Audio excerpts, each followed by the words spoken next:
Benvinguts una setmana més a la Punts de Viatge de Newscat TV. Seguim viatjant per tot el món descobrint alguns dels llocs més fabulosos del nostre planeta.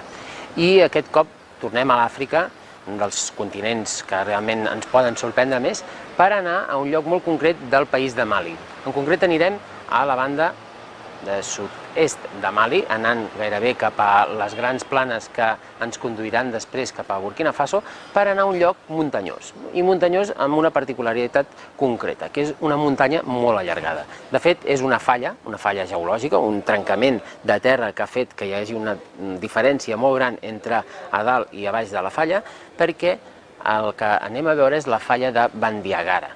Aquí és un lloc habitat especialment per al poble Dogon, i per això se l'anomena el país Dogon. En realitat és una falla, un trencament geològic de més de 150 quilòmetres de llargada, i en el que la part superior de la falla i la part inferior està amb una diferència d'alçada de 500 metres.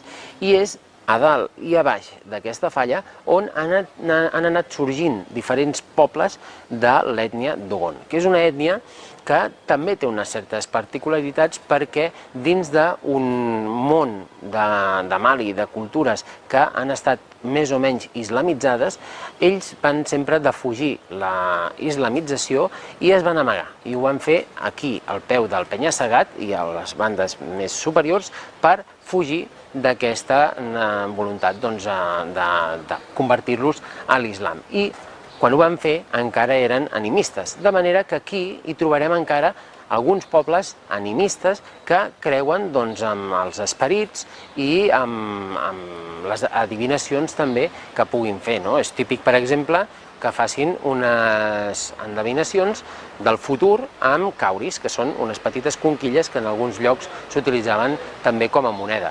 O, per exemple, els vells, els que en saben més, poden interpretar les petjades dels animals que deixen a la sorra, perquè això és un ambient més o menys gairebé semidesèrtic, doncs interpreten les senyals de manera que poden preveure també el futur. Aquí hi podeu veure el sarró, que seria d'un d'aquests vells de la tribu, d'una d'aquestes persones amb més coneixement, i fins i tot que actuen com una mica fatillers o bruixots. Els bruixots que busquen entre les plantes i les pedres dels voltants aquells remeis naturals que puguin curar qualsevol persona de la tribu. I mai no abandonen el poble sense això, perquè aquí hi tenen tot el que poden necessitar. Això és el sarró de pell, on aniran posant tots aquests materials.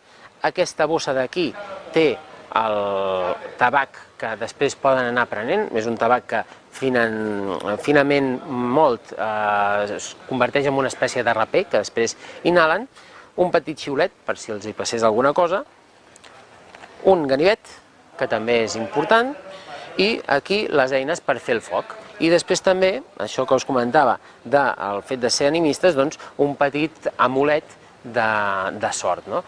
Els caçadors, per exemple, també porten amulets, i alguns d'ells té tota la seva casaca de pell plena, per exemple, de mirallets que els ajudaran a poder caçar.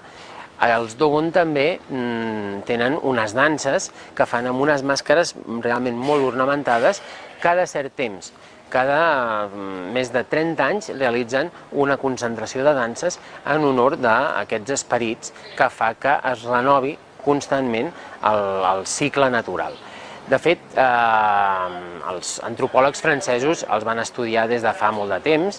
Hi ha un acudit que diu que, per exemple, la típica família Dogon està composta de 5 persones: el pare, la mare, els 2 fills i l'antropòleg francès que els acompanya i els estudia. Realment els francesos els han estudiat molt, però fins i tot en algun cas s'han equivocat. Hi ha el paradigma d'un antropòleg francès que, parlant amb un d'aquests vells, li va anar fent una sèrie de preguntes que al final el van portar a l'error de pensar que ells havien pogut veure l'estrella Sirius, que era una estrella que a simple vista no es veu i es necessita telescopis que ells no tenien ni haurien pogut veure. I per tant va començar a hipotetitzar que potser alguns extraterrestres havien vingut, els havien donat un cert coneixement sobre aquesta estrella. En realitat, tot havia sorgit perquè la manera de fer les preguntes concretes d'aquest antropòleg havia causat que les pròpies preguntes fossin respostes amb preguntes que ell s'anava reformulant.